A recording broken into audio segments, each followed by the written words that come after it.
Hello friends, DG education online platform पर आपका हार्दिक स्वागत है। जैसा कि आपको पता ही होगा, हम पढ़ रहे थे भौतिक प्रदेश। भौतिक प्रदेश में हमारे दो बड़े बड़े जो अपने मरुस्थल और अरावली हो गए थे। आज हमारा जो कल का पाठ चल रहा था पूरी मैदान, और आज के थोड़ा सा बचा है। एक मैदान हमने पीछे छोड़ा था, वो आज करेंगे। उससे पहले हम करेंगे जो कल हमने पढ़ा उसका हम रिवीजन करेंगे, फिर हम आगे की ओर बढ़ेंगे। तो हमारा तो रूल है कि रिवीजन करना तो बहुत ज़रूरी है, तो आप भी साथ साथ में रिवीजन कीजिए और पता कीजिए आपको कितना कितना याद है। और शुरू करते हैं रिवीजन। पूरी मैदान का निर्माण नदियों द्वारा जमा किए गए अवसादों से हुआ है। क्या? नदियों द्वारा जमा किए अवसाद से पूरी मैदान का निर्माण हुआ है। फिर हमने इसका काल देखा था कि किस काल में हुआ था। प्लीस्टोसीन में इसका निर्माण हुआ था। फिर हमने देखा था विस्तार था अपना 23% था। कितना? 23% था कुल राजस्थान के क्षेत्रफल का। फिर हमने देखा थी एवरेज हाइट देखी थी। एवरेज हाइट थी 200 से 300 मीटर के बीच में। फिर हमने देखा था कि जो अपने पूरी मैदान उनको 3 पार्ट में डिवाइड करके पढ़ा थे। 3 पार्ट में कौन कौन सी? माई मैदान जो राजस्थान के दक्षिण में। फिर हमने देखा था बनास और बाण गंगा मैदान, वो हमने देखा था। फिर अगर अपने चंबल मैदान जो अपने किया नहीं, आज करेंगे।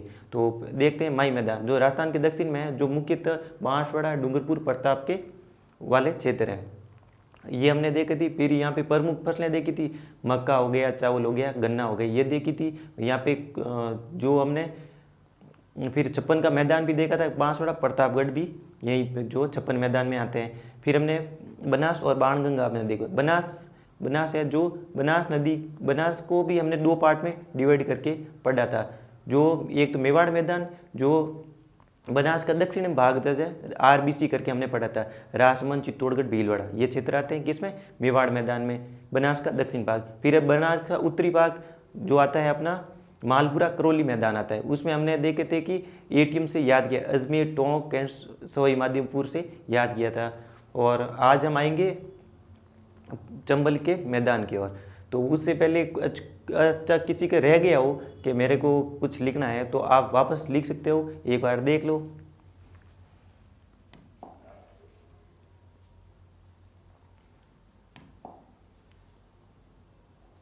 वैसे कल मैंने बताया था, और फिर भी अगर किसी के हो तो देख लेना।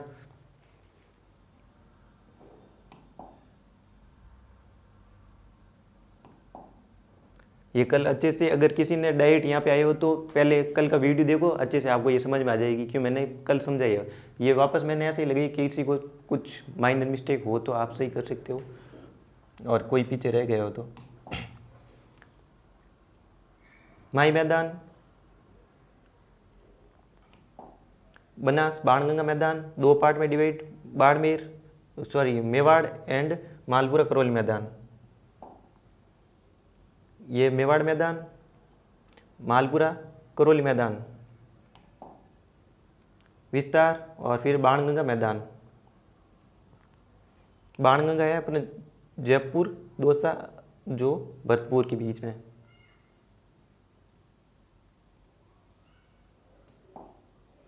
फिर आता है आज का अपना टॉपिक पे आते हैं। आज का टॉपिक बहुत छोटा है, एक स्लाइड गई है। देखो आज का टॉपिक अपना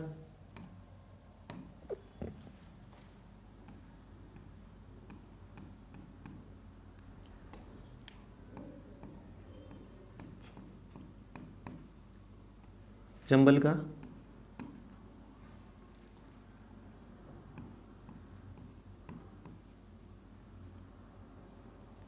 मैदान। इसको लगा देना आप 3 नंबर पे। पहला अपना माई, दूसरा बाणगंगा, बनास एंड बाणगंगा, और तीसरा अपना चंबल। तो यहाँ पे लगाओ 3rd पॉइंट।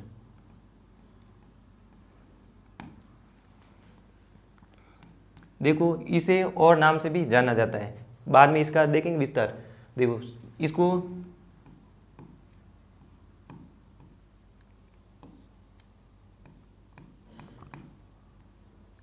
डांग या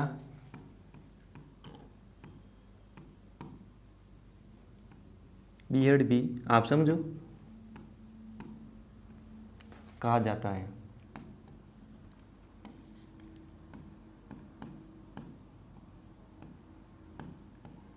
देखो बियर्ड,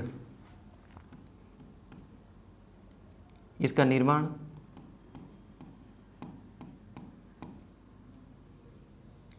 देखो ये ऐसे ऐसे सर्पिल आकार में चलती है, तो चलती है तो अपने साथ ऐसे ऐसे चलती है, तो इसमें क्या होता है कि जैसे जैसे प्रवाह जो ये बहती है वो अपने साथ अप्रदित कर देती है। जैसे कोई चट्टान हो तो चट्टान को भी अपने साथ ले जाती है, और इसका निर्माण हुआ अवनालिका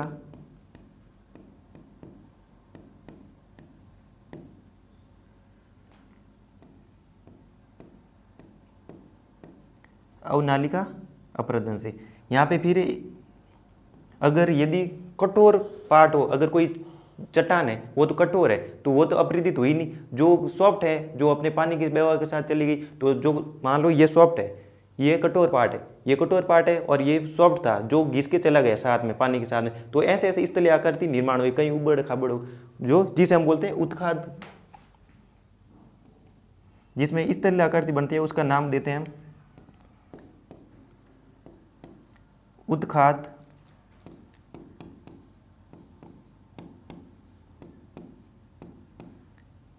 उत्खाद स्थल आकृतियां का यहाँ पे उत्खाद स्थल आकृति बनती है। अगर इंग्लिश में भी आ जाए तो बेड लैंड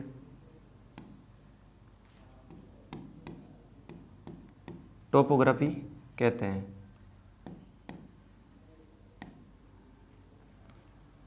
आप नेट पे सर्च करके इसकी इमेज देखोगे तो आपको ऑटोमेटिक समझ में आएगी कि उत्खाद स्थल आकृति का निर्माण कैसी होती है, एक ऊपर एक नीचे, एक ऊपर ऐसे ऐसे चलती है। फिर इधर डांग, ये हो गया बीएड का कॉन्सेप्ट, समझ में आ गया बीएड क्यों कहते हैं। अब देखते हैं डांग का।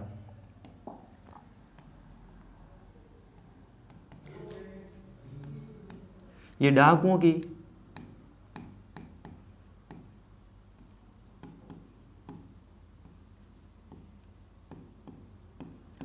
शरण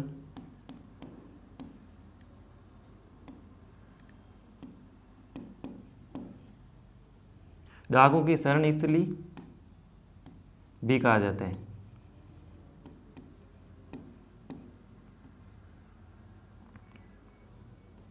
कि डाकुओं की शरण स्थली के कारण इसे डांग कहा जाता है। और बियड हमने देखा कि इसका निर्माण अवनलिका प्रदन से होता है, और उत्खाद स्थलीय आकृति का निर्माण करती है, इस कारण हम बोलते हैं बियड। और डांग डाकुओं की शरण स्थली, जैसे किसी को लूट लिया और चले गई बीएड में या डांग क्षेत्र में, तो बीएड में चले गई, वहाँ पे तो बहुत सारे ऐसे, वहाँ पे कोई नॉर्मल आदमी पहुँच ही नहीं पाता था। फिर अब वक्त के साथ अब तो वहाँ पे ऐसी है नहीं, क्योंकि अब तो जनसंख्या अपनी इतनी बढ़ गई है और प्रशासन भी कितना सक्रिय है, हर एक चीज़ कहीं से भी हो उठा के, दूसरे फॉरेन में से हो वहीं से उठा के ले जाते, ये तो बीएड है ही क्या। तो पुराने टाइम में डाकू किसी को लूट मार करके यहाँ पे छुप जाते थे महीनों भर, फिर बाद में आते थे, और वहाँ पे बीएड इतने बड़े कौन वहाँ पे ढूंढने जाए, इसलिए ये पुराने टाइम में डाकू की शरण स्थली हुआ करती थी। आप फोटो भी देखोगे तो बड़ी बड़ी मूंछें हैं। फिर आता है इसका विस्तार देखेंगे।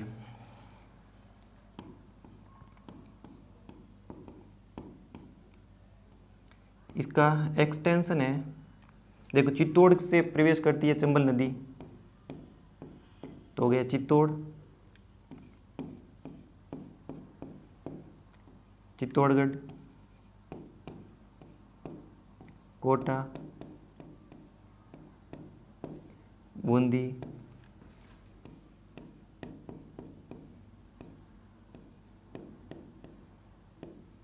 सवाई माधोपुर,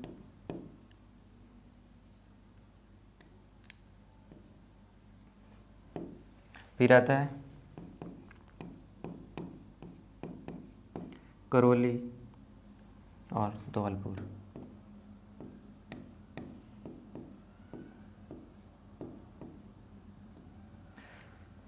चित्तौड़गढ़, कोटा, बूंदी, सवाई माधोपुर, करौली और धौलपुर। और अगर पूछ ले सारूदी कहाँ पे है, तो देखो ये वाले यहाँ पे सारूदी है, यहाँ पे तो चित्तौड़ में सारूदी क्या करती है, उत्खाद अवनली का निर्माण करती है। और अगर पूछ ले मुख्यतः चंबल जो मैदान बनाती है, चंबल के मैदान, जो चंबल नदी है वो मैदान बनाती है, वो कहाँ पे, सारूदिक मैदान यहीं पे सवाई माधोपुर, करौली और धौलपुर में सारूदिक मैदान बनाती है।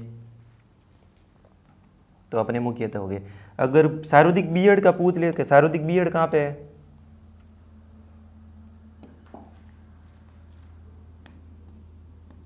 सार्वधिक बीएड इन डिस्ट्रिक्ट में से,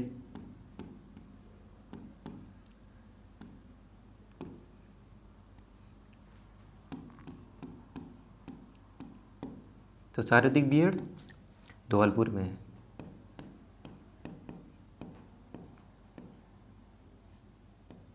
सार्वधिक बीएड धौलपुर में है। एक हमने बीएड से बीड भी देखा था, बीड बीड क्या है, शेखावटी क्षेत्र में, शेखावटी क्षेत्र में जो चारागाह है वहाँ पे शेखावटी में इसे बीड कहते हैं। और बीड और बीहड़ दोनों में ध्यान रखना, बीड शेखावटी क्षेत्र में जो चारागाह है उसको बोलते हैं बीड। ये मैंने पहले भी बताया हुआ है और अभी आप कन्फ्यूज हो इसलिए और बता दिया। फिर हम देखते हैं एक बीएड पट्टी करके आती है, बीएड पट्टी, बीएड पट्टी क्या होती है,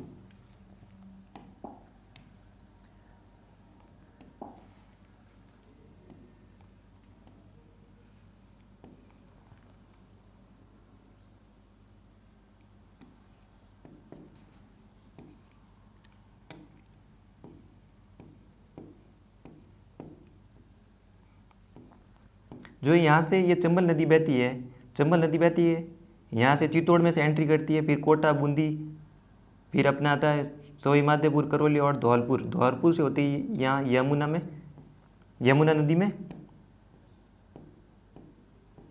मिल जाती है। कहाँ पे, ये देखो ये जो मैंने क्षेत्र लिखे थे कोटा बूंदी चित्तौड़ से प्रवेश करती, ये वाला पूरा पूरा जो है ना कोटा और यमुना के बीच में, कोटा और यमुना के बीच में, कोटा और यमुना के बीच वाला क्षेत्र जो 480 किलोमीटर है उसे ही बोलते हैं बीएड पट्टी बोलते हैं। ये वाला क्षेत्र बीएड पट्टी है।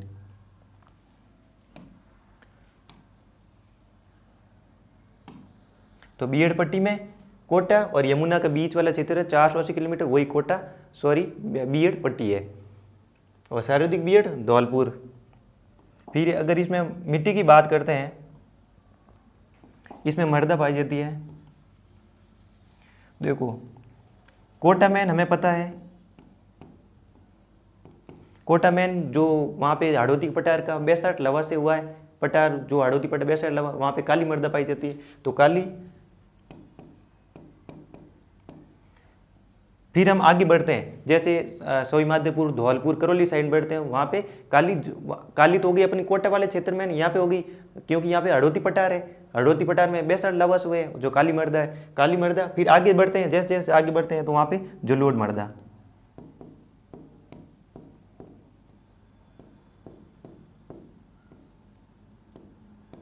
ये हो गया अपना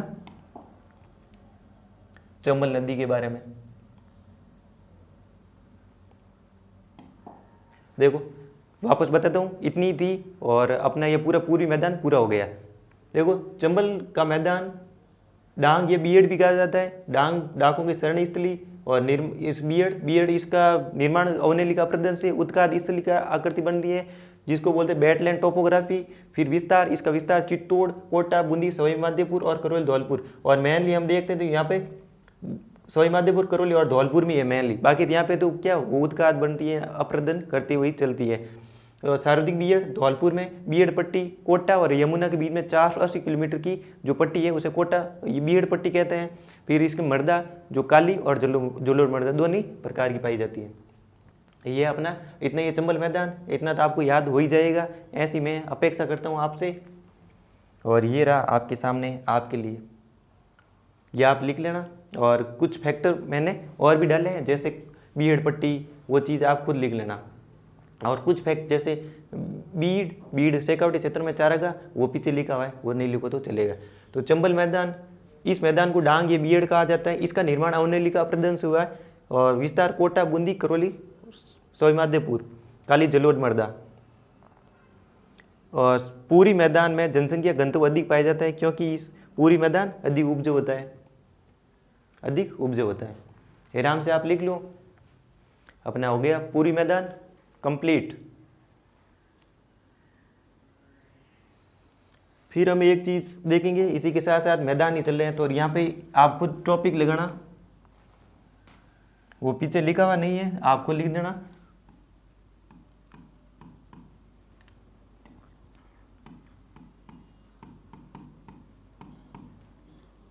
राजस्थान के अन्य मैदान, राजस्थान के अन्य मैदान लिख लेना।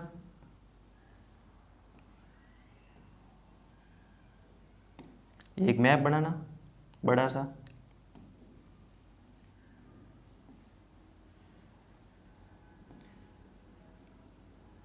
ये मैप हो गया।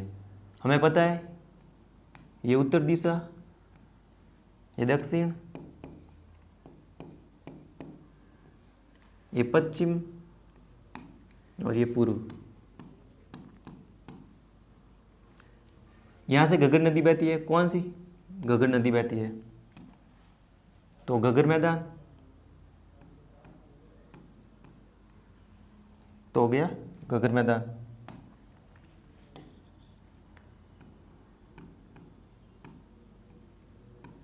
नदियों के अकॉर्डिंग मैदान है घग्गर मैदान।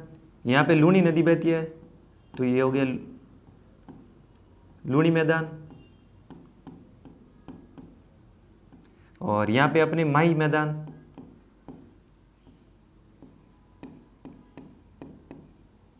फिर यहाँ पे चंबल नदी बहती है तो चंबल मैदान।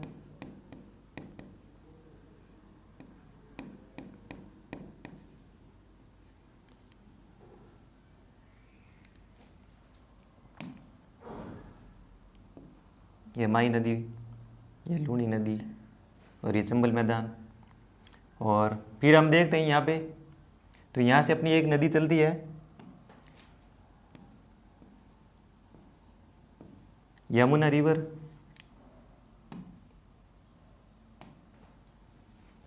तो ये पूरा का पूरा पार्ट हो गया। ये यमुना अगर पूछ ले किस दिशा से बह रही है तो अपने इस अकॉर्डिंग आप कर सकते हो।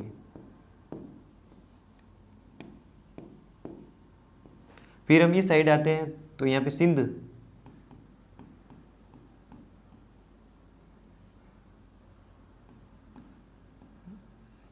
तो ये सिंध के मैदान हो गए।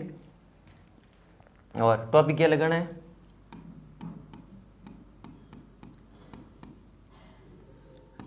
राजस्थान के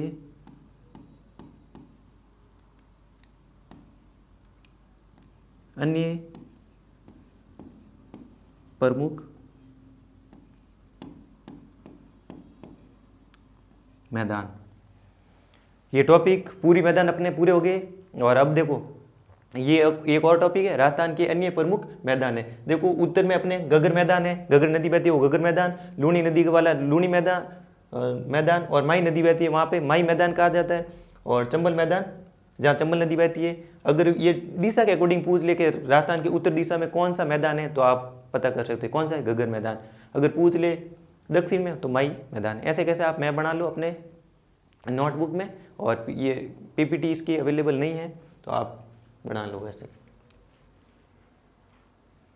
राजस्थान के अन्य प्रमुख मैदान, ये हो गया अपना पूरी मैदान। और कल पढ़ेंगे हम हाड़ौती के पठार के बारे में पढ़ेंगे। अपना हो जाएगा कल, अपना पूरा का पूरा हो जाएगा भौतिक प्रदेश कल। और मिलते हैं कल, तब तक के लिए धन्यवाद।